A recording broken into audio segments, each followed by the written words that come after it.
Okay, venerable brothers, Dhamma friends. Actually, we are going to start the Dhamma discussion, English Dhamma discussion. So, till Bhante Dhammajiva returns on Thursdays, we are conducting this session. And once he returns, we'll be shifting it to Tuesday morning. Now, we were discussing several suttas in Samyutta Nikaya, connected discourses of the Buddha. And we were going one after the other. And now we have come to the sutta called Maccariya Sutta. It's also available in the Satullapa Kayika Vagga. So where the group of deities who are belong to a particular group, a kind of a clan called Satullapa Kayika. And so this sutta is called Maccariya Sutta. And how we do this session is like I read the Pali verses and the Pali text. And then Venerable Dhamma Alankara will read the Sinhala translation, and Venerable Dhammosada will read the English translation from Bhikkhu Bodhi, and then we'll go in for a open discussion. So this is how we typically do this session. So I will start with the Pali text. Ekang samayam bhagava savatyang viharati. Jetavane anartha pindikassa arame. Atako sambahula satullapa kayika devatayo. Abhikkantaya rattiya abhikkanta vanna kevala kappan jetavanan obhasetva yena bhagava tenupa sankaminsu. Upasankamitva bhagavantan abhivadetva ekamantan attansu. Ekamantan tithako eka devata bhagavato santike imang gatang abhasi. Machorocha pamadacha evang danang na diyati. Punya makanka manena deyang hoti vijana tati. අවසරයි ස්වාමීන් වහන්සේ. මච්චරි සූත්‍රය එක් කාලයක භාග්‍යවතුන් වහන්සේ සවැත් නුවර සමීපයේහි ජේතවන නම් අනේ පිටි සිටුගේ ආරම්භී වැඩවසනසේක. එකල්හි මනා චවිවරණ ඇති බොහෝ වූ සතුල්ලප කායික දේවතාවෝ පෙරයම ඉක්ම ගිය කල මුළු දෙවුරම බබළුවා භාග්‍යවතුන් වහන්සේ වෙත එළඹියාහුය. එළඹ භාග්‍යවතුන් වහන්සේ වැඳ එකත් පසක සිටියහ. එකත් පසක සිටි එක් දෙවියෙක් භාග්‍යවතුන් වහන්සේ සමීපෙහි මේ ගය කීය. මසුරුකමින්ද ප්‍රමාදයෙන්ද මෙසේ දන් නොදෙනු ලැබේ. පින් කැමති දානඵල දන්නහු විසින් දිය යුතුය. This sutta is titled Stinginess. On one occasion, the Blessed One was dwelling at Savatthi in Jeta's Grove, Anathapindika's park. Then, when the night had advanced, a number of devatas belonging to the Satullapa host of stunning beauty, illuminating the entire Jeta's Grove, approached the Blessed One. Having approached, they paid homage to the Blessed One and stood to one side. Then one devata, standing to one side, recited this verse in the presence of the Blessed One. Yeah, read the verse as well. And he said, "Through stinginess and negligence, a gift is not given. One who knows desiring merit should surely give a gift." Can you repeat that again? The Deva said, "Through stinginess and negligence, a gift is not given. One who knows desiring merit should surely give a gift." Give a gift. Okay. So we'll take the topic after a while. So then actually another deity, another devata, telling like this. Atako apara devata bhagavato santike ima gathayo abhasi. Yasseva bhito na dadati maccari tade vada dato bhayam. Jigacchacha pipasacha yassa bhayati maccari tameva balang pusati asming loke parambhicha. Tasma vinayya maccherang dajjadanang mala bibu පුඤ්ඤානි පරලෝකස්මින් පතිට්ඨා හොಂತಿ පානිනන්ති. අවසරයි ස්වාමීන් වහන්සේ. ඉක්බිතියන් දෙවියෙක් භාග්‍යවතුන් වහන්සේ සමීපෙහි මේ ගාථා කීය. මසුරු පුද්ගල තෙමේ යමකටම බිය වූයේ දන් නොදේද නොදෙන ඔහුට එයම බිය වේ. මසුරු පුද්ගල තෙමේ යමකට බිය වේද ඒ බඩසයද පවසද ඒ බාලයාම මෙලොවහිත් පරලොවෙහිත් පහස්නේය. එහෙයින් මසුරු මල මැඩලන පුද්ගල තෙමේ මසුරුකම දුරුකොට දන් දෙන්නේය. පින් පරලෝහිදී සතුන්ට පිහිට වේ. 2 verses. Sorry. Then another Devata recited these verses in the presence of the Blessed One. That which the miser fears when he does not give is the very danger that comes to the non-giver. The hunger and thirst that the miser fears afflict the fool in this world and in the next. Therefore, having removed stinginess, the conqueror of the stain should give a gift. Deeds of merit are the support for living beings when they arise in the other world. Actually, there are series of verses. So we'll read the whole sutta first, and I think we'll go to the next, the discussion, common discussion, because the whole thing is based on the machari, the miserliness. So different deities, different devatas are giving their different opinions, different comments, and still we didn't come to the Buddha's comments. So let's proceed with the devatas' comments. Athako apara devata bhagavato santike ima gathayo abasi. Te matesu namiyanti addhanangva sahabbajang. Appasmin ye pavechanti esa dhammo sanantano. Appassemake pavechanti bahuneke nadichare. Apasma dakkina dinna sahassena samammita. අවසරයි ස්වාමීන් වහන්සේ. ඉක්බිතියන් දෙවියෙක් භාග්‍යවතුන් වහන්සේ සමීපෙහි මේ ගාථා කීය. යම් කෙනෙක් මග කැටුව යනුවනට වරහන් ඇතුලේ ලද දෙය බෙදා දෙන්නාක් වරහන් වල සෙයින් ස්වල්පයක් ඇති කල්ලිත් දෙද්ද ඔහු අදාන මරණයෙන් මලවුන් අතර නොමියෙත්. මේ පැරණි දහමකි. ඇතැම්හු ස්වල්පයක් ඇති කල්ලිත් දෙත්. ඇතැම්හු බොහෝ භෝගයෙන් සමන්වාගත වූවාහුද නොදෙත්. මද දෙයින් දෙන ලද දක්ෂිනාව 1000ක් වරහන් ඇතුලේ 1000කින් දෙන ලද ධන හා සමයයි ප්‍රමාණ කරන ලදී. Then another Devata recited these verses in the presence of the Blessed One. They do not die among the dead, who, like fellow travelers on the road, provide though they have but a little. This is an ancient principle. Some provide from the little they have, others who are affluent don't like to give. An offering given from what little one has is worth 1,000 times its value. Then another deity telling like this. Atako aparadevata bhagavato santike ima gathayo abasi. Duddadang dadamananang dukkarang kamma kubbatang. Asanto nanu kubbanti satang dhammo durannayo.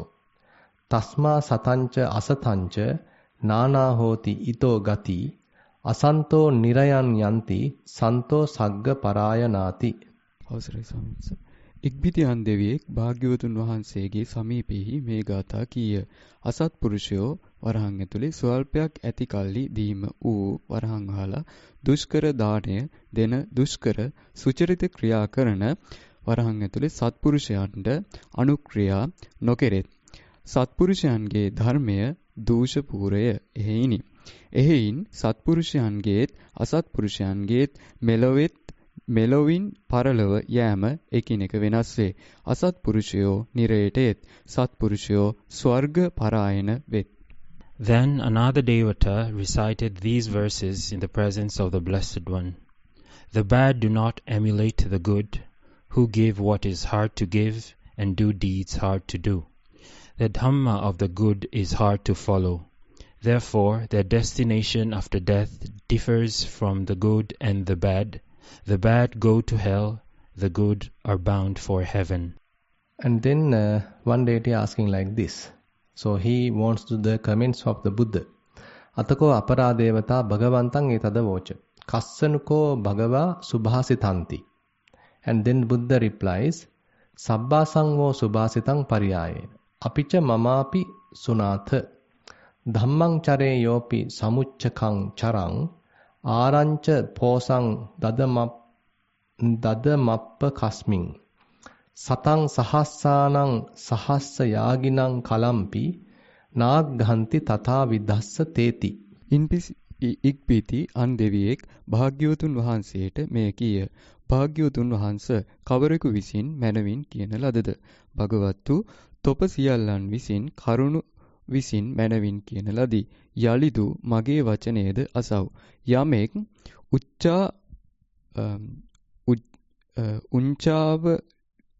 උංචාවරියාවෙහි හැසිරෙන්නේ වරහන් ඇතුලේ කලවිටි ශුද්ධ කිරීම, පිදුරු පෙලීම් ආදී වශයෙන් දුක්සේ ජීවිකව පවත්වන්නේ වරහන් වහලා අමුදරුවනොත් පෝෂණය කරමින් ස්වල්පයක් ඇති කල්හි දෙමින් දහම්හි හැසිරෙන්නේද සහස්‍ර යාග කළ ලක්ෂයක් දෙනෙකුන්ගේ ඒ යාග ක්‍රියාවෝ එබඳු දිලින්දාගේ වරහන් ඇතුලේ දාන ක්‍රියාවන් පිළිබඳ ශත භාගයකුත් නොඅගි.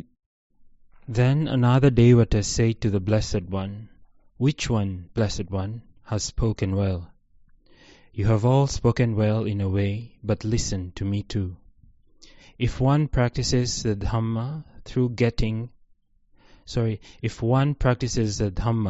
though getting on by gleaning, if while one supports one's wife, one gives from the little one has, then 100,000 offerings of those who sacrifice 1,000 are not worth even a fraction of the gift of one like him."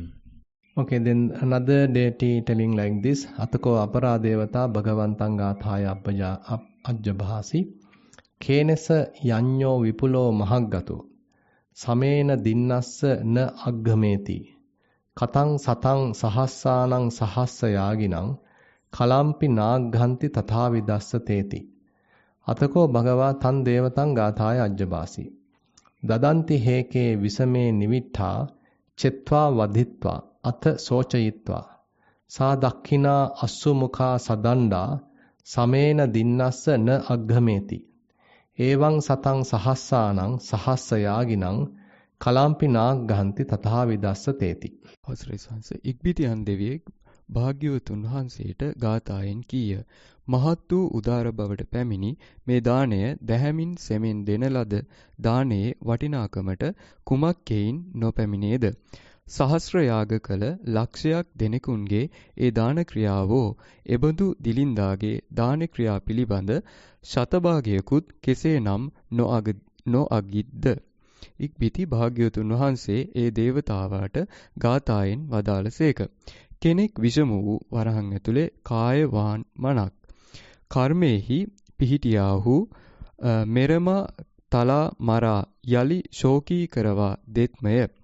වරහන් ඇතුලේ කඳුළු වැකුණු මුහුණු ඇති කොට මෙරමාහට දඬුවම් කොට දුන්හෙයින් වරහන් වහලා අස්සුමුක නම් වූ සදන්න නම් වූ ඒ දක්ෂිනාව දැහැමින් සෙමින් දෙන ලද දානේ වටිනාකමට නොපැමිණේ. සහස්‍ර යාග කළ ලක්ෂයක් දෙනෙකුන්ගේ ඒ දාන ක්‍රියාවෝ එබඳු දිලින්දාගේ දාන ක්‍රියා පිළිබඳ ශතභාගයකුත් මෙසේ නොඅගිත්. Then another Devata addressed the Blessed One in verse: "Why does their sacrifice, vast and grand, not share the value of the righteous one's gift? Why are 100,000 offerings of those who sacrifice 1,000 not worth even a fraction of the gift of one like him?" No, continue. Then the Blessed One answered that Devata in verse: "Since they give while settled in unrighteousness, having slain and killed, causing sorrow, their offering, tearful, fraught with violence, shares not the value of the righteous one's gift. That is why 100,000 offerings of those who sacrifice 1,000 are not worth even a fraction of the gift of one like him." Okay, so basically we are talking today about the dana and basically about how one can overcome one's miserliness. And a group of deities, devatas, come to the Buddha, approach the Buddha, and then they are making various comments about how to overcome the machariya, overcome the miserliness. So one is talking about even though sometimes people are having a lot, they are not capable of giving. And sometimes they are doing huge kind of sacrifices, maybe killing animals, maybe the cows, battles. So likewise they do a huge kind of sacrifices and then give something. But then Buddha say it is not even worth that kind of a, say, a poor person, while he is just taking care of somehow very frugal way, he takes care of his family, but he gives something that is more worthy than that huge sacrifice and then giving something to the others, because that such sacrifice actually can cause a lot of harm to the people, a lot of harm to the animal, even though ultimately they give something to the poor. So likewise, so the Macharya is a kind of a defilement. Sometimes we are talking at different levels. So we all know as Buddhists, so dana, the offering, the giving is something that Buddha has praised, and dana katha, sila katha. Likewise, there's a kind of a ordered manner that Buddha also has preached the Dhamma, and dana is coming as the very first. So in Sri Lanka, actually, we see that many people are fond of giving, and they are capable of giving. They are quite rich in giving. But certain other countries, they are not much interested in giving, but they may be interested in learning and all other practices, but not into the giving. But today this sutta is highlighting about the giving. Actually, I can remember once Bhante Dhammajiva was telling, now when Bhikkhu Bodhi went to US, so he actually had the kind of a experience while he was in Sri Lanka. He ordained in Sri Lanka and spent fair amount of time in Sri Lanka, and he lived in the Udavatta Calais and spent fair amount of time at the BPS. So he had the basic direct touch with our society, Sri Lankan society. And then he left to US. Now he is actually in New York. And when Bhante Dhammajiva went there, so the one comment he made was that the US citizens don't know much about the dana. Even though they are rich and basically high in the technology, still there may be other interest about the Buddhism, but not rich in the dana, not rich in giving. But instead, the Sri Lankans, on the other hand, assuming that we in the third world country, still people are very capable of giving, and they help, and particularly to the Sangha, they offer various things. So they have that faith faculty very much coming from the generations, and they are giving. They are fond of giving actually. And here in Sri Lanka, there's a kind of a culture that when someone passed away, so at the 7th day time, so we have a kind of a dana, kind of alms giving to various people. We invite the Sangha and then the relatives also, and then the giving is there. And then after 3 months passing away of that particular person, maybe mother, father, grandfather, grandmother, likewise. And again they offer another dana, alms giving. And maybe most probably even after 1 year, they do the same thing. Sometimes people do it even yearly. Annually also they do the giving. So likewise it has become kind of a habit of the Sri Lankan culture, Buddhist culture, where offering, giving alms, particularly to the monks, has become a kind of a normal thing. And it's also not considered as a really huge thing, because it's very much the norm. It has become very much kind of a norm of the society.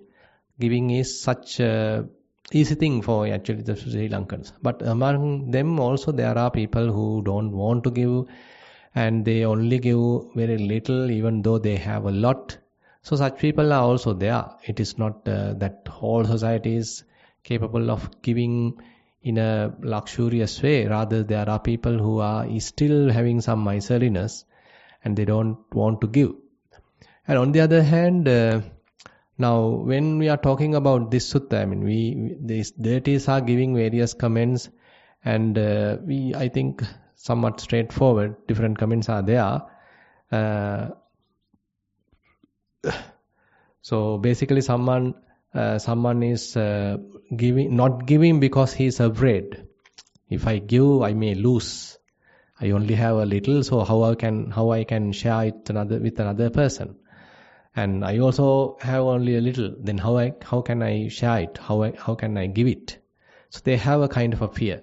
So that is a kind of resistance coming from internally to preventing you from giving. So therefore, in kind of an internal battle is there now. So one side want to give, another side say, no, you will be in trouble if you give this. So don't give it, because you also want to survive. You also have to, live in a proper way, better way. So how are you going to give it? So it's a kind of inner conflict always arise. One side is proposing the giving part, another side is proposing not giving part. So who will win? So therefore, in certain suttas are there, Buddha directly pointing out this point, this particular fact, that the giving is like a battle. If one is giving, so he has won the battle, basically. So internally, the defilements in the mind is always trying to prevent it and giving enough reasons to why not to give it. But on the other hand, there are others kind of very positive, generous ideas in the mind. It is always promoting giving. So there's always a battle between wholesomeness and the unwholesomeness. And if we are able to see the wholesomeness has won the battle, then we are giving. If not, we become kind of miserly. We are not capable of giving. We keep things to ourselves and we become fairly selfish. So that is also a natural thing happening among the people. And the beautiful thing is now there are kind of poor people who are really eager to give. Actually, especially you can see when you are going in the village Pindapata. I myself have that experience. When I am going on village Pindapata, actually there are people who, the mansions are there, almost like really very good houses, and the whole thing is really, covered, and the gates are there. If we knock the gate, then probably a servant maybe open the gate, but maybe nothing to offer, and they don't want to even offer. But the poor people are there, and they are waiting till the monk is coming. They are waiting till the monk is coming, and they prepare the best thing what they have, and even without they eating, they want to offer. So this kind of a tendency is there. I don't know why it has happened. So I am not telling that there are some rich people who are also giving. There are enough rich people that they are fond of giving. They contribute in many different ways. So likewise, such people are also there.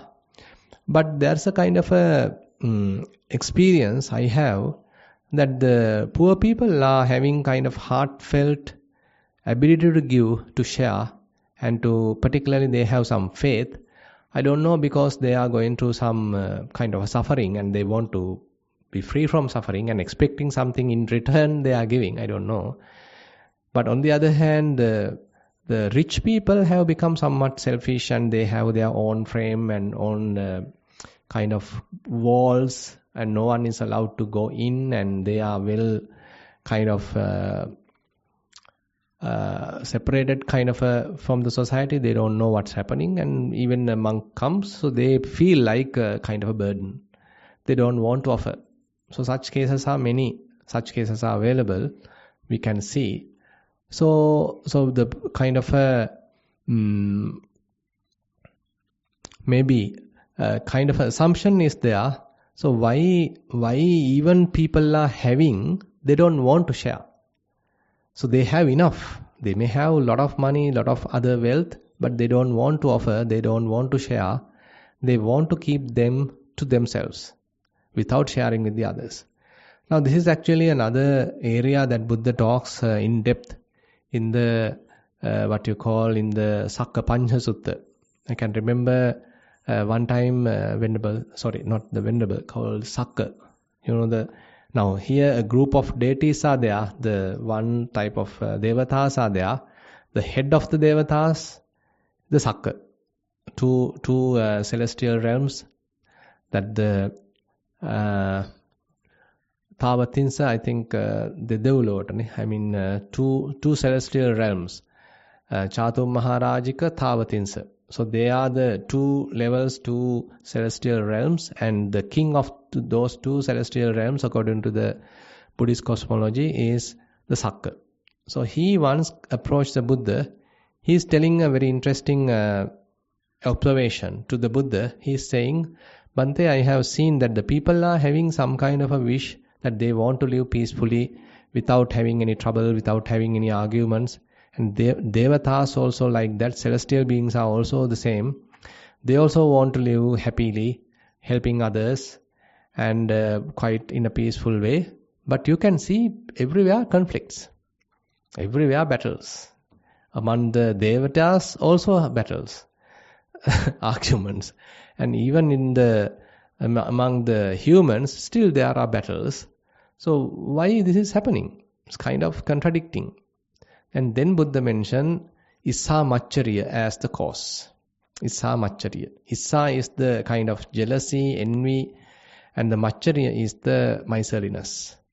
So the point is, when some people are having, they don't want to share, so they have kind of a stinginess. They have this miserliness. On the other hand, when people don't have, they are now envy of the others who have. So this is how it is happening. It's a kind of a opposite way. The people who have don't want to give, don't want to share. They have the miserliness. On the other hand, the people don't have, and they are envy of the ones who are having. They are jealous of the ones who are having. Now there's a conflict. Now these two groups are feeling like kind of a rivalry between these two groups. Now the kind of battle is going on. Kind of a friction is going on. Because enough people are there, enough rich people are there, but they don't want to share with the others. They have the miserliness, they are stingy. On the other hand, there are people who don't have, and they are now envious of the others who have. Because they also want, but very limited resources and very limited wealth, they don't have. So they are envious of the others who are having it already. And they go for battle, they want to even by force acquire the others' possessions. And likewise, so continuously there are battles. Continuously these kind of issues are there. So this Issa Macchariya is very much like the ground reason that Buddha points out in the Sakkapanya Sutta. So then he go to a very interesting philosophical side. Now we don't need to touch that part. And so Issa and Macchariya. Issa is the Irsha, that Irsha, the envious and the jealousy. And the other side is the miserliness, the stinginess. So these two are very much like in the two sides of the society. In one group don't have, and they are envious with the group who are having. The people who are having don't want to share, they have the miserliness. So always the society is in a conflict. Always in a kind of a uneasy rivalry, because these two kind of defilements are always operating in the mind. Now typically it is mentioned the enmity or this jealousy is removed during when one attains Sotapanna. But it is coming in the commentary, it's not, we can't say guaranteed like that. And the miserliness, when is it abandoned? Lobha? I think it happens only when one becomes an anagami. Because the miserliness comes under the raga, the lobha side. So it is still having some kind of a desire till one becomes an unreturner level. So till that they have some desire for the panchakama. They have some desire for this sensual pleasures. So they are unable to give it up. And therefore one has to become an unreturner, then only would be able to completely give up the whole thing. It is not that you are forcefully giving up, rather now you have no desire even. You don't need it. So likewise we can take it to another level, how one would be able to overcome it completely. So how the enmity or this jealousy completely can be overcome, and on the other hand how the miserliness can be overcome. So two sides are there. So everyone has these two defilements. Now typically as a worldly being, so we all have that kind of a defilement. So we need to look at ourselves, how we are being operated or driven by these defilements, isn't it? So when someone is in need, and if we have something in abundant, are we able to share? Or are we want to keep it to myself, I don't want to share? Even when you have enough, but still if you don't want to share, so that means certain kind of a miserliness is operating, kind of a stinginess is operating. On the other hand, there are some instances that people don't have much, but they want to give it up, or even they want to share. And there are like stories, say maybe a person is walking by the road and he lost his wallet, and there may be another person who is simply asking something to eat, and he has few coins, and when this person asking, can you help me? So this beggar giving something so that this person can go to his house, to his home and survive.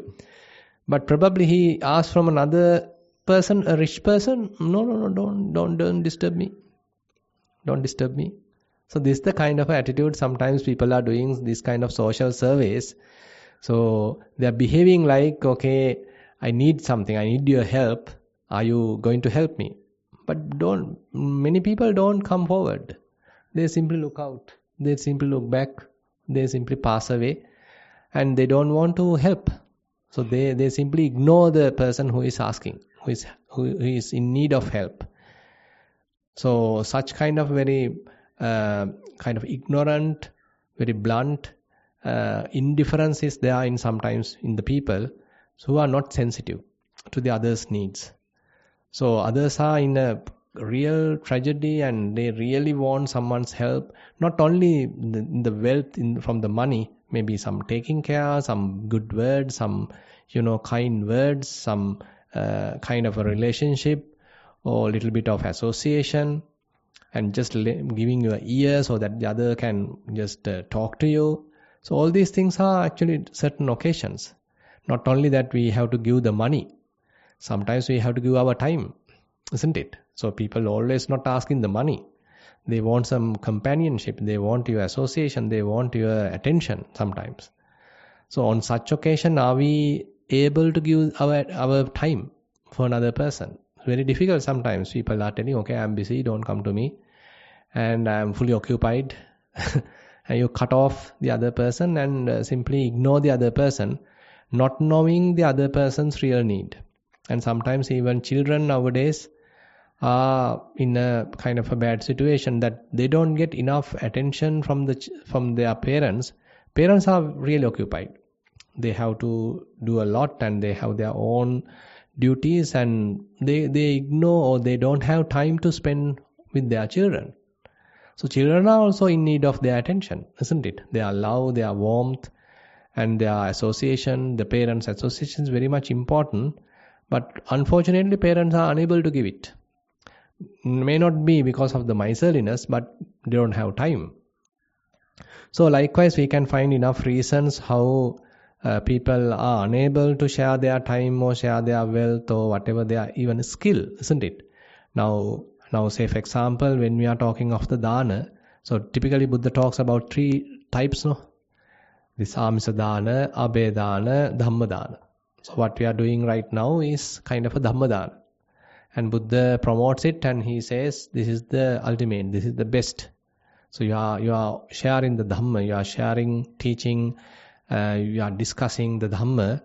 So that is the best you can give to another person. Because what you offer as material is only used for a very short period and ultimately it's worn out. But if you offer Dhamma, so it will change the whole lifetime, change the complete life of a person. So he'll turn into a completely different side. Suppose that he was completely worried and he is completely bewildered and completely lost and nowhere to go and he is completely lost. On such occasion, if you are able to give the proper direction, now in such case you can see the Buddha's achievement. So he is rising in the world where the whole world is in darkness. So people are there who want to find the truth. People are there who have some kind of spiritual quest, but not having proper answer and giving on wrong directions, and ultimately end up with hell realm even. Very quite pathetic. Now suppose someone is born and he has some eagerness towards the spirituality. But ultimately on the way, he stuck with the kind of wrong view. Say the whole world is eternal. He stuck with such a eternalist view. Probably can end up with the hell. Sometimes people say, okay, it's a complete annihilation. After the death, nothing is there. You will annihilate. And you believe it strongly and you spread it to the others. And probably you end up with the hell. Who knows? So likewise, some strong wrong beliefs are there. And these spiritual people end up with those strong wrong beliefs. Now, while all these are there, now the Buddha is arising in the world. Now he is trying to teach the Dhamma. Okay, this is the path. These are all wrong views. As you know, in the Brahmajala Sutta, there are 62 wrong views are mentioned. Fully comprehensive 62 wrong views. So you can see how the world is completely tangled. And with that tanglement, now the Buddha coming and he is sharing the Dhamma. And he himself is liberated and there are others who has followed him and also liberated. Not only he, isn't it? Now, if he kept everything to himself, then the others won't get the help. But he generously teaches Dhamma and not expecting anything in return. Not expecting any materialistic gain that he is sharing the Dhamma. And so the people who got it, who listen to him, who want to practice, now slowly, they also start freeing themselves. They also start feeling the capacity, feeling the benefits of the Dhamma. So likewise, the Buddha's way of offering Dhamma, teaching Dhamma is so sublime, so important. So without it, the whole world is continuously going through the darkness. So that's why sometimes in the Dhamma, sometimes people, Buddha has mentioned, some monks or another learned people, they also don't want to share. There are certain people who know a lot, they have read a lot, they are well learned, but they don't want to share with the others. They don't want to teach, they don't want to share. And they even if they want to share, they keep some teacher's fist, Guru Mutti. They keep something to themselves. They don't want to share this with the others. They keep something to themselves. Guru Mutti, teacher's fist. They don't want to share that. So that is still kind of a stinginess. So therefore, stinginess is fairly wide. It is not only that material things that we are talking the stinginess, but even the Dhamma, if you are a learned monk, if you are a learned devotee, if you know something, if you have fair amount of information with you, Dhamma knowledge with you, are you generously sharing it with the others? Or are you keeping it only to yourself? And you are publishing something and keeping the rights with you and you want to sell it in order to get something. Now all these are also coming under some fractions of the stinginess, isn't it? And then when compared to the other things like in the monk's life, another few types of Macchariya are called. One is called the Avasa Macchariya. Avasa Macchariya is where, say, assume that you have a kuti and say someone is coming at night and there are enough space in your kuti, but you don't want to share. So it is my private space, I am being disturbed, so don't come. You take care of yourself. So this is my kuti, I don't want to share. Or maybe you are leaving to somewhere for some time. You are keeping the kuti as it is, but not allowing it to be touched, not allowing it to be shared by another monk. So likewise, we might have that Avasa Macchariya, what we call the Avasa Macchariya. To your residence, to the monk, there is a residence, there is a kuti, there is a hut, but he doesn't want to share it with another person. Actually, he should know that this kuti also not that I built, or my parents or my relatives built. It is something offered to me by the devotees, isn't it? Because of their generosity. It's something common to the whole Sangha. I am temporarily living there. I may have to go to somewhere, then another monk may use it. So what I am using currently today is coming from another generation. The monk who first used it maybe already passed away. He has given it to me. He has taken care of the kuti and then pass it to me. Now I am using it. And when I am going somewhere, am I able to offer it to someone, asking someone to use it? So, or do I have kind of a stinginess towards the kuti? So therefore this avasa machari is something in Dhamma talks attributed to the monks. Another side is called the kulamacharya, where the monks have their own devotees. Okay, that your faithful devotees are there. And those your faithful devotees, you don't want to share with other monks. So you have your own group, your inner circle, and with them that you are talking your own needs, and they offer you maybe all different requisites. And you, if another monk is touching one of those devotees, you feel really, panic, or you frighten, and you feel very angry, because this is my devotee, this is my, dayaka. Why should you talk to him? Why are you asking the help from him? So this is called the kulamacharya. So sometimes that when monastery or another temple is going to establish another kind of a village, so what's the kind of friction coming from the existing temple? This because of the kulamacharya.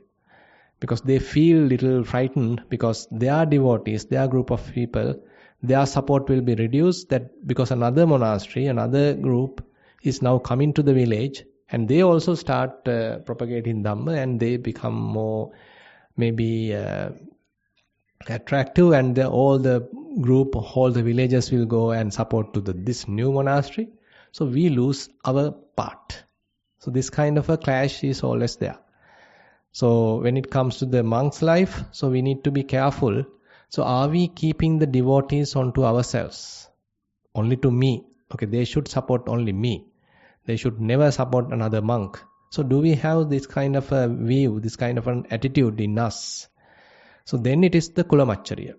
We need to know that. So people are there, they may come, they may help, depending on their faith, depending on their generosity, depending on their view. And if they want to change, no harm, you can go to another monk. So you are very much giving the opportunity to the people to be, and with some kind of flexibility, isn't it? So you can survive somehow. I mean, you don't need much to survive. You may need a robe, you may need some food and a place to stay. Everything else is very much like something additional, something extra.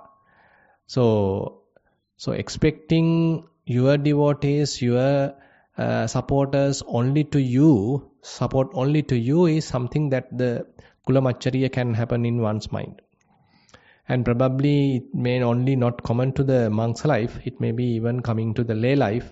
So you have your family, you have your friends, and if your friends being tapped by another person, maybe your enemy tapping one of your friends and asking his help, might make you really unhappy, because he's my friend. How he's going to go and help another person? And on the other hand, in the family, for example, now say the husband is trying to help his parents, but the wife doesn't want to see that. Sometimes these conflicts happen. That the husband wants to help another child or another poor family, or maybe his parents, but sometimes the wife gives some friction, objections. Why are you sharing these things? We are also, continuing our life with a lot of difficulties. Why are you going to give this much of money to them?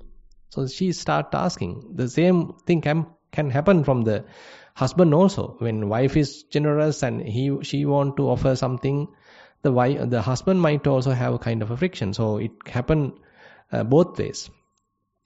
If wife is so generous and she wants to help and give, probably if the husband is stingy, he gives the kind of a friction.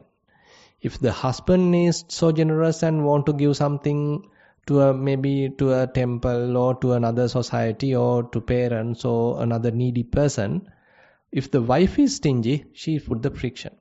So there is always kind of conflict in the family situation also, when the husband and wife doesn't have the same kind of a generosity.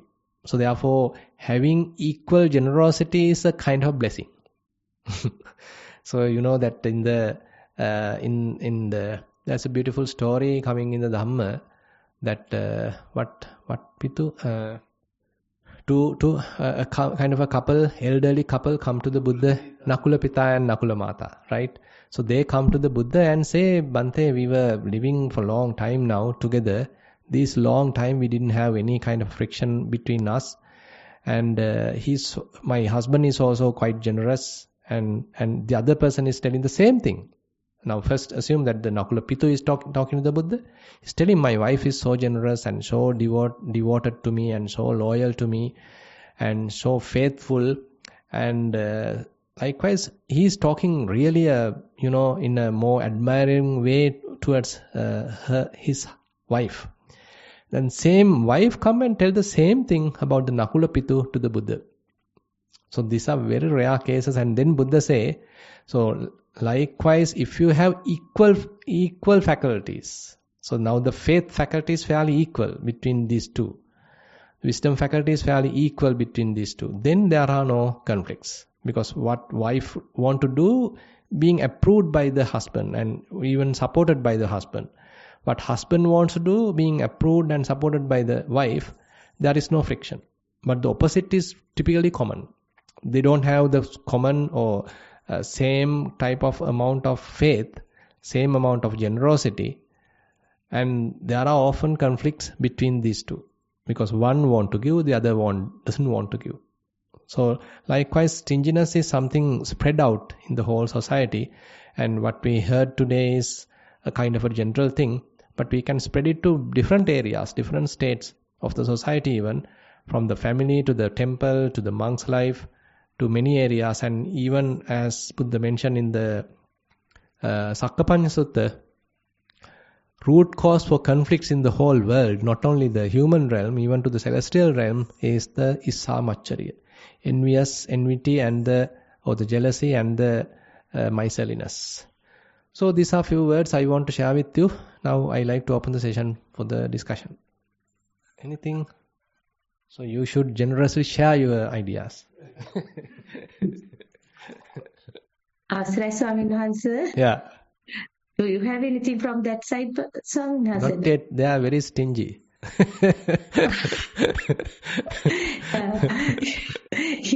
Here I have Venerable Saddhatissa. Okay. I will ask. Okay.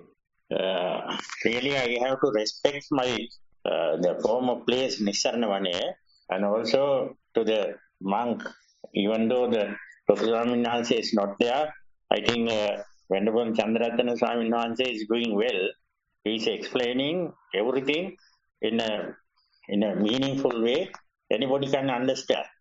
But really, by Dhamma, he is getting the sutta from the Buddha's preach, and after that he is applying it very nicely to analyze the present day society, what is happening among people in the present context. So really, all these things what he mentioned is the reality of the world, or even among the monks. Because now regarding the monks, I have to say that there are some places there is a very good Dhanadayaka life, but it is known only to the chief incumbent or the chief priest. So he doesn't want to share it because he is fear of that some of his students may reach those Dhanadayakas and they will get separate benefits from the people, and he may lose the benefits what he is getting at this moment from these Dhanadayakas. So this is a normal thing. Another thing, when we talk about the social thing, that's mean what is happening in families. I have several experiences when we were in the university. We have discussed with our several friends, and sometimes the elder of the family has to give a lot of things to the family, even to the parents and their young brothers and sisters. But ultimately, now all the people they get well positions, And after that, that elderly person is really, he is ignored. A lot of people have discussed about that. And when it comes to that level, really that the elderly person who had the bad experience, he is getting disgusted, and thereafter he never want to share anything what he has with anybody. So I think our Chandratan Thero will explain how we have to analyze this type of situation. Yeah, thank you for that point as well. So as you know, in a family situation, the maybe elder brother, elder sister has to take care of the younger brothers, younger sisters, and as you said, probably he, even after the father passed away, probably he, if he's or the elder, so he very much start looking after the family, helping the family. And as you said, there are some unfortunate situations. Ultimately, after having all his support, he'll be ignored. And this is not every time happening, but I mean, things are possible to happen like that. So sometimes we are asking things from the others and we get the enough support. The other person generously give us their help. But once we are well to do, we ignore. That is the another unfortunate situation, and we are able to get someone else's support, but when we are well to do, we are not doing our part, isn't it? Thank you very much, Thero, because always we are learning from you and we are sharing various very valuable things. And still, I feel that I am in Nissarana, although I am living in Thero. Okay, we are, as Bhante Dhammajiva used to say, we are one Dhamma family. Yes, that is definitely yes. Because now I have to tell one thing, because now this sort of knowledge and this sort of skills is not shared in any place in the country, I think. Because I also had the opportunity to join that group, and I was benefited to a greater extent.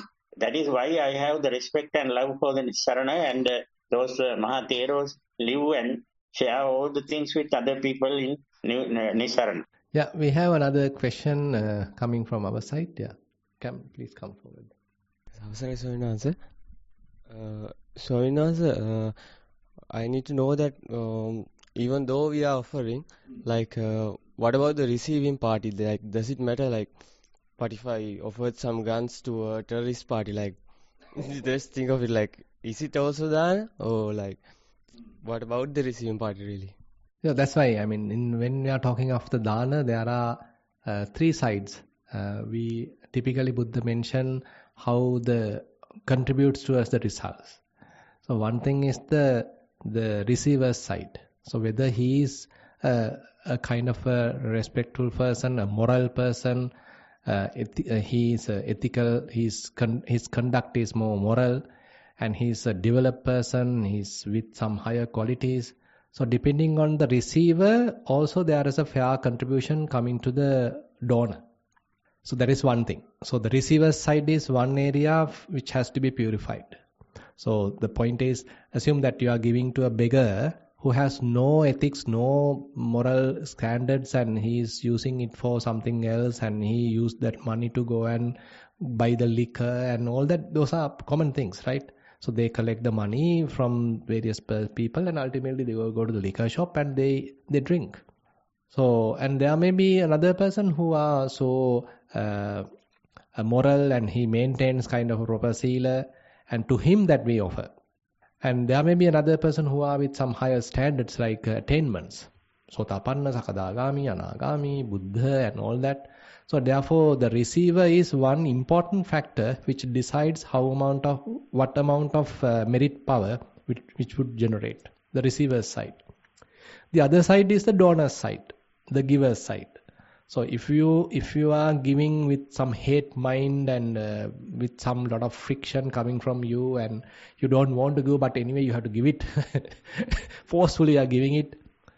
So with not wholeheartedly, and again, and you yourself don't have much moral standards, you are not protecting sila, and you ignore all that, but still you are giving. So. But on the other hand, assume that you are generously giving, wholeheartedly giving.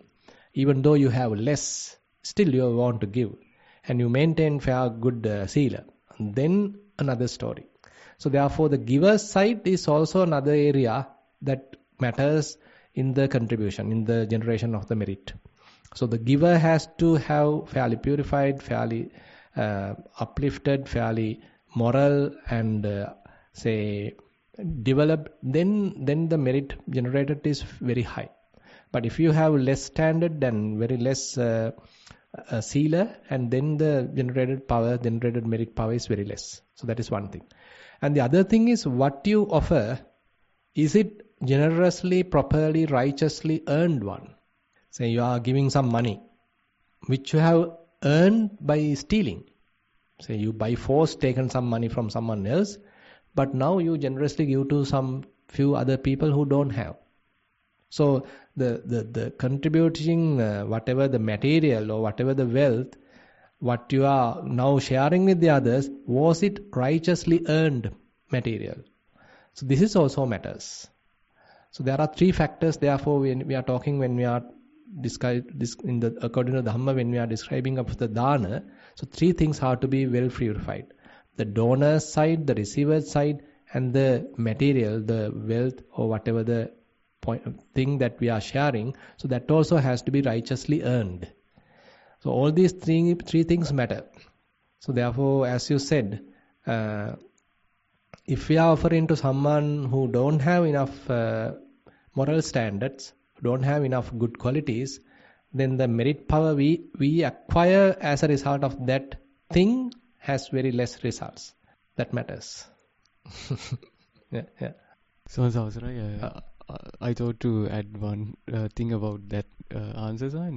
I can remember Megara Swaminas used to give the Dhamma sermon related these things, these same things. He always says Chitta Sampatti, Keta Sampatti, Prati Sampatti, and Gunatireka Sampatti. So, what you explained about it's in we can divide to these four categories: Chitta Sampatti. Chitta Sampatti. Yeah, Chitta Sampatti. That means loving and kind. Way. Loving, kindful way, and the Prati Sampatti, what we earn with correct way, likewise, and the Pratyaya and Keta Sampatti and Gunatireka Sampatti, and those are really matters to the exactly same thing. So the Keta is the one who receives, isn't it? The receiver side. Chitta is coming to your side, where you are maintaining the good moral standard, wholeheartedly, generously are giving. The other thing is what's the other one? Gunatireka Sampatti is where you have the receiver and you may have some additional kind of good qualities. Then it is extraordinary amount of merit power will be generated. So as you know, in this Velama Sutta give a fair, comprehensive, orderly description about the merit what you are acquiring.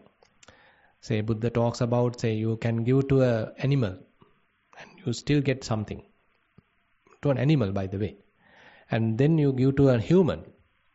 It's even that human is not maintaining moral standards, still it is more powerful even than given an animal. And then how about a person who is maintaining sila, good moral standard? That is more powerful. And then you give it to someone who I think Sotapanna or someone. Immediately go to the Sotapanna. You go to a Sotapanna and you give to a Sotapanna, stream winner. It's more powerful. And you give to a Sakadagami, more powerful. You give to an Anagami, more powerful. You give to a Arihat, more powerful.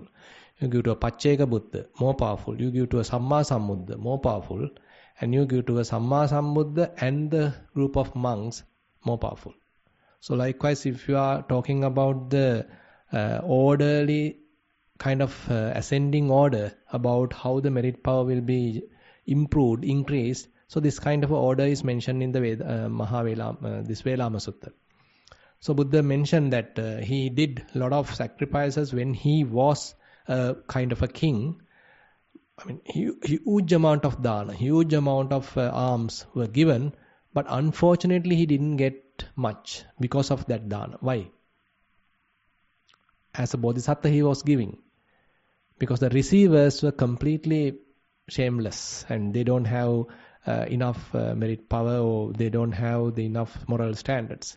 But he's telling on that time, when the Vedama Sutta was mentioned to another Brahmin or someone, he's saying that, as we discuss even today's sutta, that he's saying, if a person is giving a little thing to a very high standard person, attained person, really matters.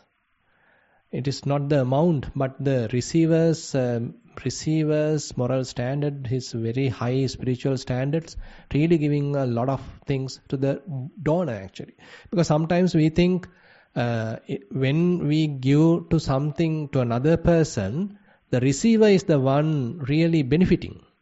So this is how typically in the materialistic point of view, Western economics point of view, this is how we think, no? So we give something to another person, so other person will be benefited. We are losing. So that's how we think. Like we are losing because it's from my pocket I am giving. Other person will be benefited, but I will become poor if I am giving like this. But when it comes to the Buddhist standards, sometimes it is not the receiver more benefiting, but the giver is more benefiting. You see, I mean, if we see the big picture, it is not the receiver sometimes being more benefited, but the giver is being more benefited. Because the receiver is with a lot of high standard spiritual qualities, and even if you offer a very little thing to him, you get higher merits. So such cases are there now. Say, for example, the best example is where Arahant, Anagami comes out of his what we call Nirodha Samapatti. So he comes out of his Nirodha Samapatti, and then he was there for 7 days and didn't eat anything, and now he is going on the alms round, and very poor person giving something to him. And typically it is mentioned the same day or same life, the benefits will be given in an abundant way. Almost like you go to another place and you see everything is covered like in the gold or something like that. You know, extraordinary kind of situations are there explained in the Dhamma, that within this life you will be extremely benefited, because the person who received your little bit of alms is not a typical ordinary human being. He's an extraordinary person. So likewise, such cases are there now. There are instances like, say, for example, say Buddha is going at somewhere, and there is very old low caste woman was there, and Buddha simply, without passing her, simply little delay while she was there. He just stand there. And then Venerable Ananda was following the Buddha, and he was seeing why Buddha is not continuing. And he understood, okay, this woman is so fragile now, almost going to die today, and almost empty, doesn't have any merit power. Definitely she will be born in the hell realm. Now, Venerable Ananda, knowing that, sense why Buddha wants to delay there, stay there, he immediately go to this old woman and say, you know, this is the Buddha, and you are getting a extraordinary opportunity to pay respect to him, offer something to him. You can, if you have something or you offer to him, it will be really beneficial to you. And she offered something, or she simply come and pay respect wholeheartedly to the Buddha, and then Buddha go away. Same day she passed away and born in the heavenly realm. If not, she will be definitely born to a hell realm. I remember that instance actually. Venerable Ananda and Buddha was there. I'll find it out, but I can't remember the sutta name. So that instance is very, often highlighted. So how Buddha, without simply ignoring her, how just came there and just taken care a little bit of, spent few minutes there, but kind of giving some support to her. So likewise, instances are there that it is not the giver, the donor always benefiting. Rather, the receiver always benefiting. Rather, the donor is much benefiting because the receiver has a lot of merit power, a lot of wholesome power. spiritual power, spiritual qualities. Therefore, the donor is much benefited. So we can't simply put it into the typical Western economic standards in that way. Those things are not known to the typical economics. So we have to see a different picture here. So as we discussed, there are few things matter when we are talking of the merit power, which is generated because of the dana. The receiver's qualities, the donor's qualities, how righteous your material, that what you are going to offer, how righteously you have earned that. And the gunatireka sampatti is what extraordinary qualities are attributed to either to you, to the donor, or to the receiver. Very interesting. Fairly deep areas are there. Even though we see these are just giving something, Buddha has elaborated a very high standards, fair amount of information about this little thing even. Good. Sarai Swamin Wahanse. Okay, Anna, Hari. There are a few from this side, Swamin Wahanse. Dr. Neelamani, you can unmute. With great respect to you, Swami Wahanse. Yeah. A little to shed some thoughts on the mansions where the gates were not open to you. One reason can be they have gone for their work, maybe. That's one thing. That's the most. The maid can be from another faith who doesn't understand of giving. The other one is, the food may be in the all refrigerated food, not fresh food, and they don't want to offer anything what is not cooked on that day. So that may be a main reason in the mansions. Not cooking every day. With great respect to you. Yeah, that's right. Understood. Because the poor people don't have refrigerators, so they can quickly give it away. But anyway, I am not generalizing that as telling that all rich people are stingy and they don't want to share. It is not the thing that I want to highlight. But sometimes those situations are there that the poor people are open and their gates are always open and they don't have even gates. And so they easily notice the monks who are approaching, so they come and offer. But unfortunately, we have very high security standards and we have all our gates closed. Then no one can approach. It's quite unfortunate sometimes. We think that the being rich is very much like we find our own cell, isn't it? Rather than being open, rather than being connected with the others. Now we think, okay, we have to disconnect. We have to be completely separated, have our own frame, and not sharing anything with the others. So that's I feel going against the kind of the spiritual standards. So if we are rich, still we are accessible, then I feel that is much better, rather than we avoid any access. But anyway, I can understand there are some practical reasons now. If you are rich and always accessible, then others start disturbing you too much, asking too much. All these possibilities are also there. We have to look at different points as well. Next, I will give the chance to Amarasinghe. He is eagerly waiting to talk to you, Bhante. Yeah. Yes. My name is Amarasinghe.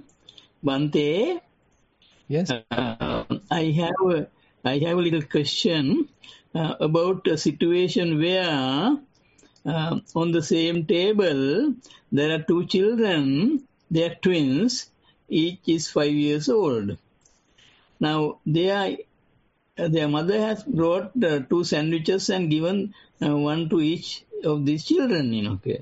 And then the dog comes and up to the table. Then one child gives half the sandwich to the dog. The other child chases the dog. Yeah. Now, so this is this situation. Can you comment on that kind of a situation? Probably you can ask another sandwich from the mother.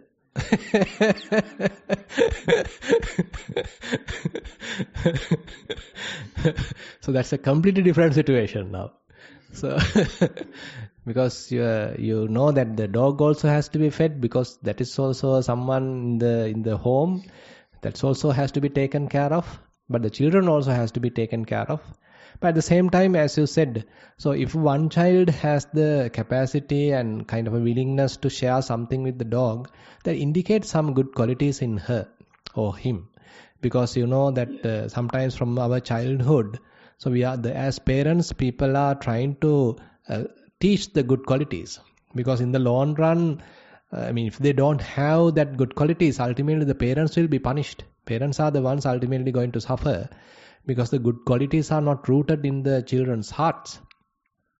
So from the childhood, therefore, parents are trying to teach the good qualities, not only the education, but the good human qualities have to be planted in the hearts of the children.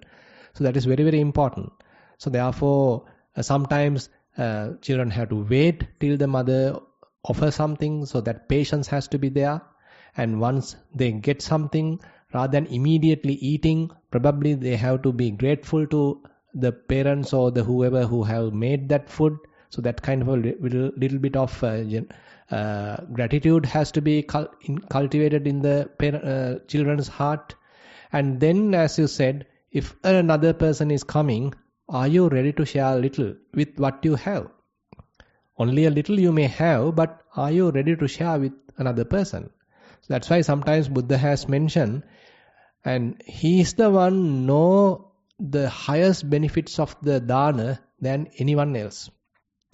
So if you know like the Buddha, he say, if you know like him, you will never eat something without sharing. This is a very kind of a common statement mentioned by the Buddha, that he knows the benefits of sharing, he knows the benefits of giving, and this is abundant, that is huge.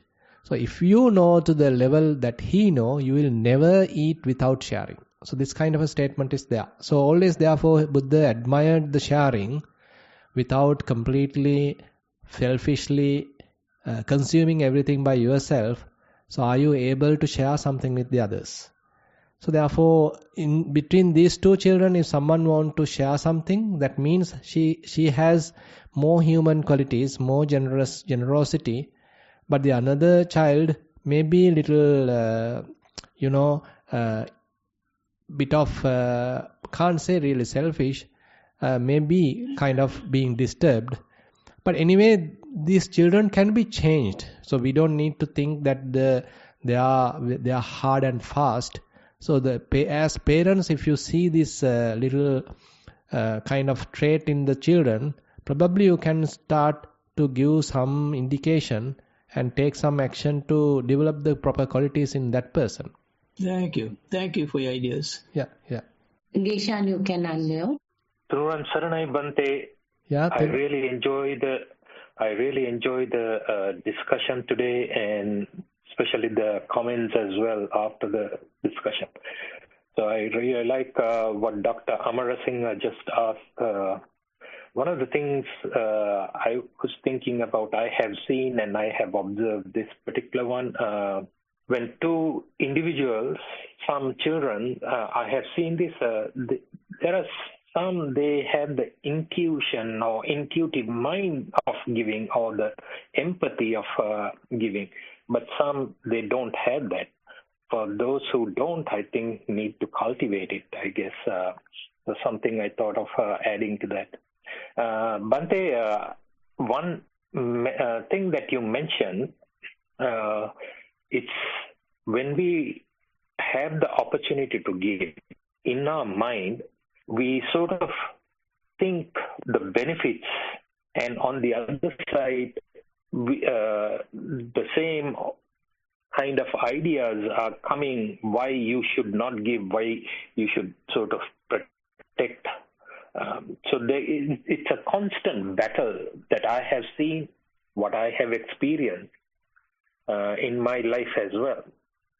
One of the things what I have learned, and from the Dhamma itself, what I have heard and sort of learned as well, when you give, it is something from the very get-go. You have to create your mindset.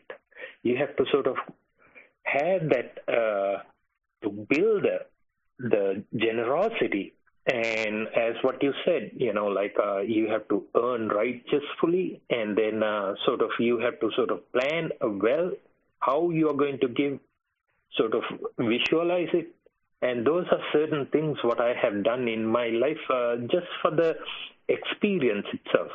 And the joy that I get after the giving, it is tremendous joy that you feel inside in you, something that you cannot describe. But I think these are certain things. It didn't happen overnight per se. This type of giving had to come over the period of time. How you prepare things. Something when I invite monks to our house as well, I always tell this to my wife and my kids, how to think, how to prepare food, and the way to prepare, and how to dish it out, and how to offer it. It's just as something that you give it just for the sake of, you're not doing this for the sake of doing. You have to think of that this is coming from, if it is the Sangha, it comes from Buddha, the Pasay Buddhas, and the Arihat Rahatan Vahanses, and the Maha Sangha. You offer, even to a monk, you think about you offering for the Buddha and his disciples, and for the Arihat, and with the mind, such a joyful mind, and then to offer.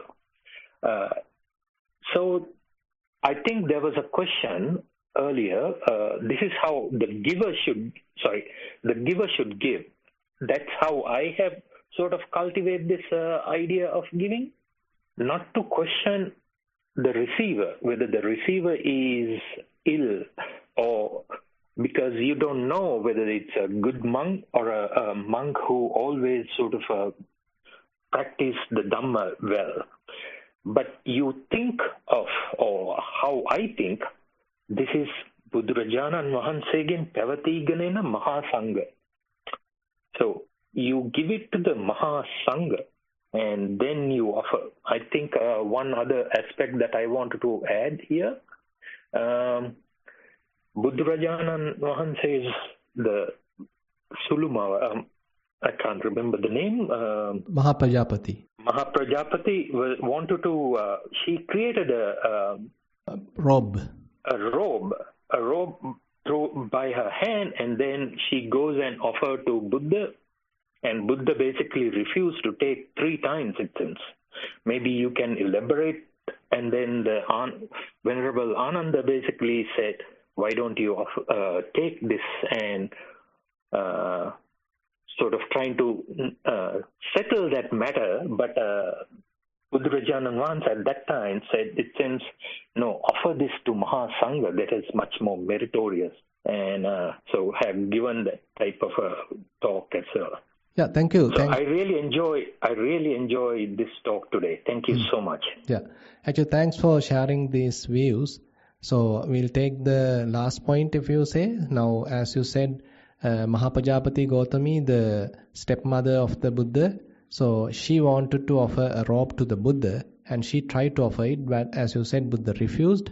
But when Ananda intervened, Buddha mentioned, okay, you offer it to the Sangha. That is more meritorious than even offer it to me. So in one sense, it is mentioned, we can see the Buddha's generosity, his highest qualities, rather than simply acquiring it to him. So he wanted to offer it to the Sangha, giving kind of an example, and again knowing that it is more beneficial. So as you said, if we are looking at the kind of a doubtful way about the receiver, we can never give. So if you are always trying to test, if you are always trying to verify whether the monk is a moral monk, a Silavanta monk, whether he is maintaining good qualities, whether he is maintaining moral standards. So these are sometimes people are trying to inquire, but it makes you sometimes unhappy, and the receiver not meeting your standards, and he is also not an arahant, and you are expecting an arahant. So these kinds of things are there. But as you said, if he is thinking the opposite way, I am offering this to the Maha Sangha. So this monk is simply representing not as a person, but rather I am offering it to the Maha Sangha. And that Maha Sangha is coming from the Buddha's time, from Venerable Sariputta, Venerable Moggallana. So this is the lineage that now I am offering to. To them I am generously offering. So this is how the donor has to purify his side. So if you are not purifying as a donor, if you are not purifying your side, so there may be a loss to you. So therefore, thinking that, okay, I am offering this to the Maha Sangha, and they are with these kind of sublime qualities, which actually helps to uplift your mind. You become more generous, you become more faithful, you become more joyful, because ultimately this joy is also very matters. Because now even when it comes to the dana, it is mentioned before the dana also you have to have a proper mind, proper wholesome mind. When you are giving also you have to have the proper wholesome mind. And even after giving also you have to have the proper wholesome mind. It's sometimes called as the tunsita pahadawa gannawa කියන්නේ. So we are using the term like tunsita pahadawa gannawa. So your apara munchana pure munchana and apara. Pure means that before the offering you have to have a fairly wholesome mind. So you prepare yourself, you develop fair amount of faith, generosity, and you avoid any kind of intruding defilements. You are not allowing the defilements to pollute your mind. You are maintaining very good, very joyful standard in yourself, in the mind. So you are taking care of your mind before the offering. So that's why, as you said, you are teaching your children, this is how we need to think about the situation. You do your part, you work hard. Don't just write a check and offer. Just you yourself spend some time, contribute yourself. So you feel it then. So there is a fair amount of contribution coming from your side. It's not a petty writing of a check and giving it. Now you know that there are very interesting stories like Venerable Saddhatissa, the Venerable Saddhatissa, the King Saddhatissa. He wanted to offer a dana to the Sangha. So he is the brother of King Dutukamunu. So easily he could give it to the audience, to the Sangha, without much trouble. So he is the king. He can order his treasury, his ministers, okay, this day the temple monks has to be given, this much of amount has to be given. He can easily do that. But he didn't do that way. What he did, so he has gone to a very far place and he worked under a farmer, and he himself involved in the farming, and he spent his sweat, and he himself participated like that. And then that earned money, that earned wealth is what now going to be offered. So you can see how faithful he is and how devoted he is. He doesn't want to simply give away by saying, okay, you just he simply order the others and takes care of his matters. Rather, he himself has involved in the activity. He has committed to that. So that is before the thing. And offering side also, so you are not making any kind of mistakes, and you are preparing properly. So it is not simply you throw away the thing. That's what called sakkachandanandeti. So sakkaccha means that you prepare the things properly, and you with lot of respect, and with lot of proper you arrange things in a proper way, and you have a lot of respect added to the situation. So you do that it wholeheartedly. So all that actually matters. And after the offering also, you are not allowing others to disturb you, or you are not allowing others to criticize what you do. You are not, even if they criticize, you are not changing your mind. You are not got into any defilements. You are protecting yourself. Okay, I am quite happy. I am joyful. I have earned this all thing righteously. I did all my part. And even during the offering side time, I maintain good moral standard, and I was so faithful, I was so generous, and I am quite happy about how I did it. And so after the offering also, you maintain that joyful mind. So if we are able to maintain this kind of the before the offering, during the offering, and after the offering, then the merit power accumulated is so high. So when it comes to dana, so these information are mentioned in the various suttas. So therefore you can see how deep that Buddha has gone in even to this generosity, dana. And as you know, it is one of the paramita, dana paramita. Swamin Wahanse. Yeah.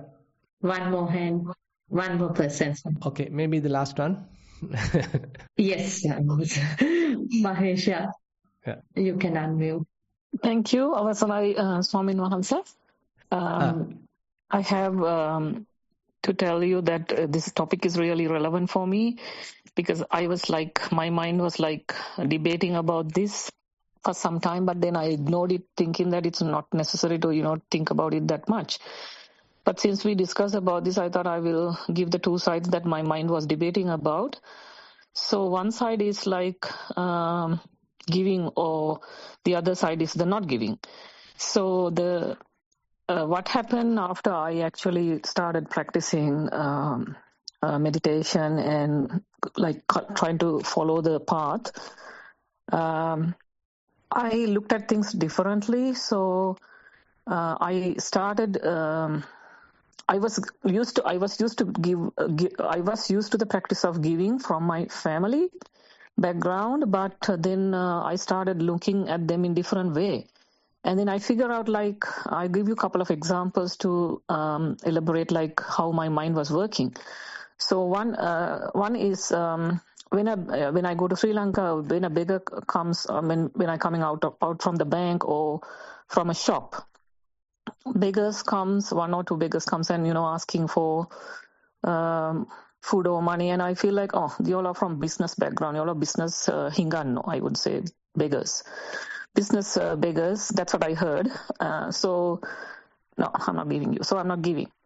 And the other example, now some people, when something happened in Sri Lanka, maybe a flood or this or that, in here they get into a group and they organize like food fairs or, food stings, and then collect money to take the money give the money to Sri Lanka.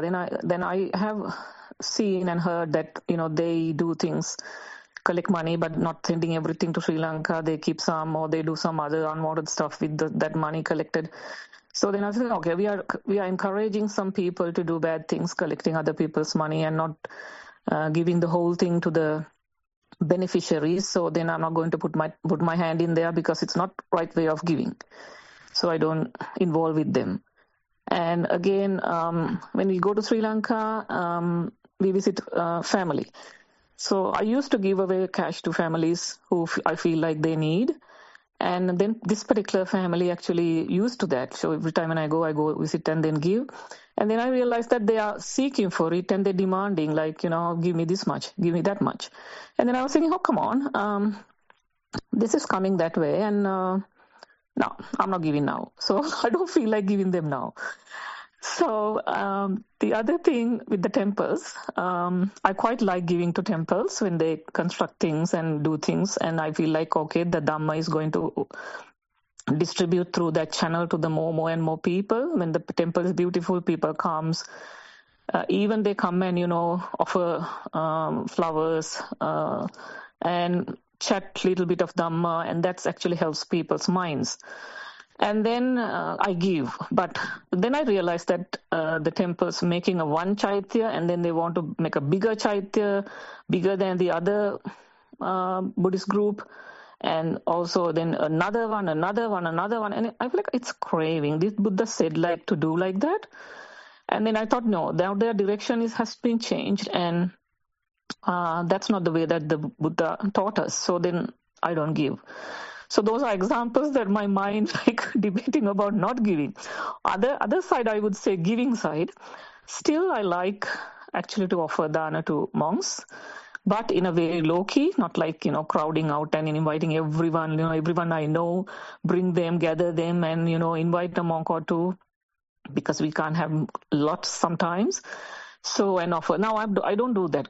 So inviting crowd and giving, but I cook myself. I bring the stuff. I cook myself. I take time, concentrate on what the nutrition going in there, and then less oil, less sugar, things like that, and then offer it. I go personally with my immediate family members, and offer it, take time, enjoy that moment, and then afterwards I clean everything myself, and then very happy about it.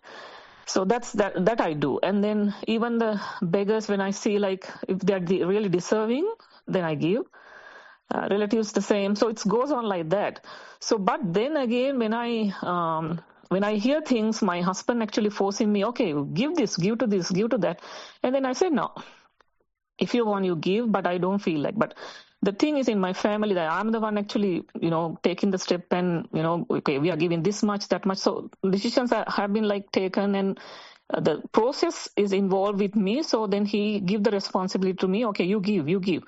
And then I feel like, no, I'm not giving, you give. But then he said, oh, you become very stingy now. And you're very different. Is that what the Dhamma made you? And then I was thinking, it's really that what makes sense. And then I thought, no, I'm not going to think about what he's saying. I just do what I feel like doing. So it's really, I think I need help. How you looking at like how my behavior and the thinking pattern change for this giving thing. But at the same time, I'm very fond of, collecting things from here for children, the books, the pens or whatever that children likes, stickers, magazines, and then boxes of them I take to Sri Lanka, and then I drive, I walk, searching for young kids who are in needs. But I don't do it in like a mass scale, telling to organizations I'm donating. No, I don't want to do that big scale thing. But I like to meet people. Sometimes I stay near the schools where the young kids goes on the road, and then I take from my bag, I give them, and I like to see how they smile and how they're excited about what I give. And I give clothes like that to children, women, and whoever in need. I'm so fond of doing it. Actually, crazily, I like doing it. That goes on in that way. So I actually looking forward for advice for my change of this giving pattern. Bit complicated, by the way. So by the way, and on the other hand, it's quite common, and people are making offerings, and sometimes they are keep on asking, and there's a trend being built that they are always expecting something. So these things are quite common among the society, and people want to be generous, but the other receiving party become more and more expecting, asking, and it become a kind of a right later. So all these things are quite complications arising because of these things. But on the other hand, I mean, if we think too much, then we can never give. That's also there. So if you want to verify the qualities of the monk, the qualities of the temple, for what purpose they are going to use, and all that, if you are going deeper and deeper, more and more detail, there may be something that you can find which go against the giving part. You may have enough reasons, you can gather enough reasons not to give. But on the other hand, there is another side that you are impromptly you are giving. There is a need and you impromptly giving. You didn't have a huge plan and you didn't do a huge verification, but you impromptly giving, wholeheartedly giving. I think so. These are another areas that we can think. So if we are thinking too much, if we are exploring too much, investigating too much, and then we are giving, maybe one side may be correct that you can give to the proper person, a good person. That one side is there. You are taking care of the receiver's side. But on the other hand, if you are impromptly giving wholeheartedly, even though the receiver is not using it properly, but your side is quite pure, your side is quite uplifted, you didn't have any reservation, you didn't have any preconditioning, rather you are quite open. At that moment you felt, okay, this is the best thing I could do, okay, you are doing it. So therefore we have to measure both sides. I can't give a hard and fast rule, but depending on the context, depending on the situation, we have to depend on our own qualities in a way. So we are mindful, we are quite aware of the situation, and immediately we find, okay, this is the thing to do, this is what I need to offer, this is what I have, and so I am offering it wholeheartedly without expecting anything in return. So therefore it's kind of a little complicated. So we can't say it is so straightforward. Little bit complicated, but still, if you are doing wholeheartedly without expecting anything in return, and knowing that this is a good activity to do, and I'll be happy by doing it, go for it.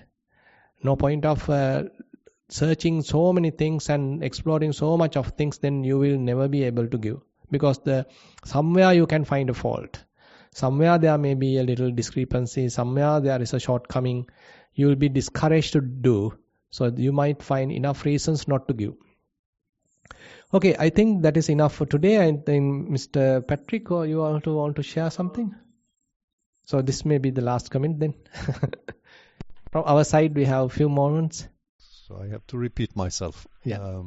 I'm Patrick. I'm coming from another culture, from Scandinavia, and well, there's been a way of building society that based on totally another way.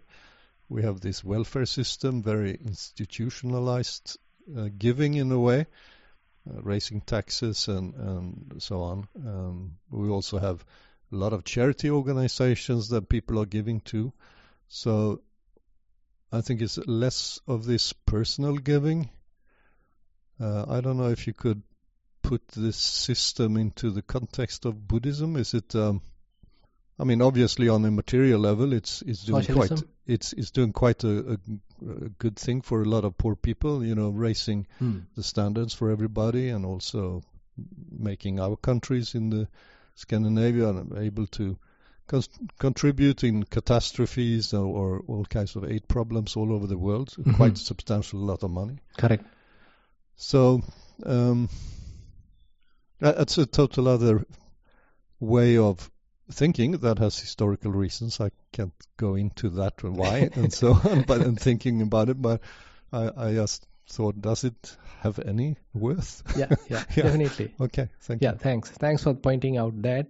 So basically, as citizens, so how are we contributing? Because a government is established because for the well-being of everybody, well-being of the whole society. So if I'm a taxpayer, so am I properly paying it, isn't it? So I'm contributing towards my taxation. So I'm being taxing because expecting the government to look after many other things, and you may be only looking after your family, but the government is looking at the big picture, and there are a lot of other needs which have to be, the wealth has to be properly distributed, and therefore they are taxing the rich people maybe. But the rich people, from their point of view, rather than trying to avoid paying taxing or to get rid of it, so if they are contributing, if they are properly on time, they are paying it, then government will be in a proper position to share the wealth and properly delivering their services. Because there are many instances, even in Sri Lanka. So even now the country is going through some economic crisis, and one reason for economic crisis is that the taxing was not happened properly. So the rich people, whoever maybe the distilleries companies and all these different companies, they didn't pay the tax. They have used the political power and they have avoided paying taxes. So that has made a real impact to the whole country's economy. So therefore, even though we take it the personal level as giving and miserliness, etc., even at the very higher country level, how even a country, if a particular country is rich and they don't want to share with another neighbor, isn't it? Say another neighboring country may be poor, but you, as in a rich country, you have enough thing to do. You may be even wasting your food, wasting your wealth, but not taking care of your neighbor who is really poor. So likewise, we can take it to the international level. So these things are not merely applicable to the very minimal level, but even to the very higher scale level. So if the rich countries, the first world countries can look at from a more human way, so all are in this world. I mean, all the human beings are here, and the animals are also there. I mean, we have, as human beings, we have to look after the whole earth in a way. Now we are in a way facing the catastrophes because we didn't look at from that angle, isn't it? We are more into the consumerization, we are more into the selfish needs, selfish attitudes, and we simply look after ourselves, ignoring the others. And ultimately, the whole world is in suffering situation. Now, the climate change and all this terrorism and all these things have spread to a very larger scale because we ignored these very basic human principles. So I feel, therefore, Buddha's teaching are even applicable to the very higher scale. So that's another reason, actually. Now, if the government themselves are going to any kind of a corruption, once they collect the money, once they collect the taxes, if they are not properly using it, even distributing it to the proper needs, and instead they take it for themselves, then of course the people are discouraged to pay their taxes. So that side is also there. So therefore, it is every time that we have to look at from different angles, not just one side. As the taxpayers, they have to pay on time and proper amount, the correct amount, without trying to cheat it or fraud it. On the other hand, from the government point of view, they have to collect it and properly distribute it without looking for any kind of selfish means. So both sides have to maintain proper moral standards. Even though we have a lot of complicated systems, ultimately we sometimes come to the human qualities, the moral standards, isn't it? We come to the moral standards. So why people are not paying still can have these kind of reasons, because the government is not properly handling it, properly using it. So then they are discouraged to pay, because what they are paying is ultimately misused. So these kind of things are there. So anyway, the moral standards therefore really matters. And if we have a kind of fair amount of transparency and how the taxpayers are giving it and how their money being used by the government is completely transparent and everyone can question, and then, as you said, we can go with very less corruption, and everything is available and accessible, all the informations are available.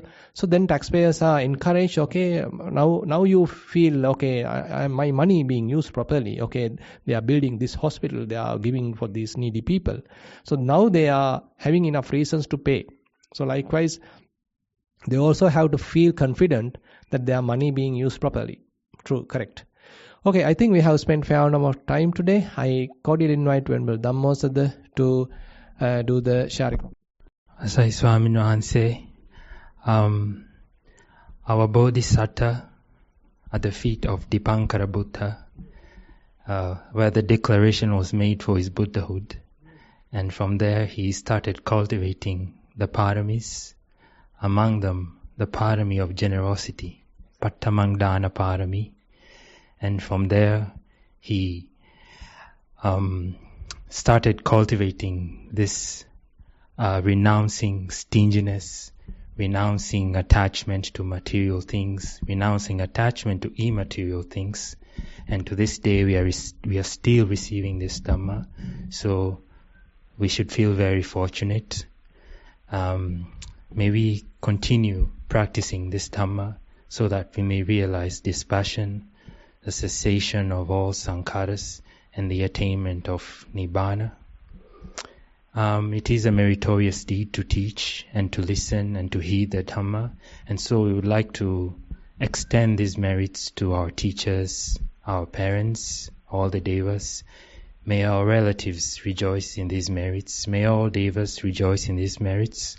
And may all celestial beings protect this Dhamma and the Buddha Sasana for a long time. And may the seeds of Dhamma that we continuously receive continue growing, developing path, fruition, and eventually Nibbana. Now let us recite the traditional Pali verses for the sharing of merits.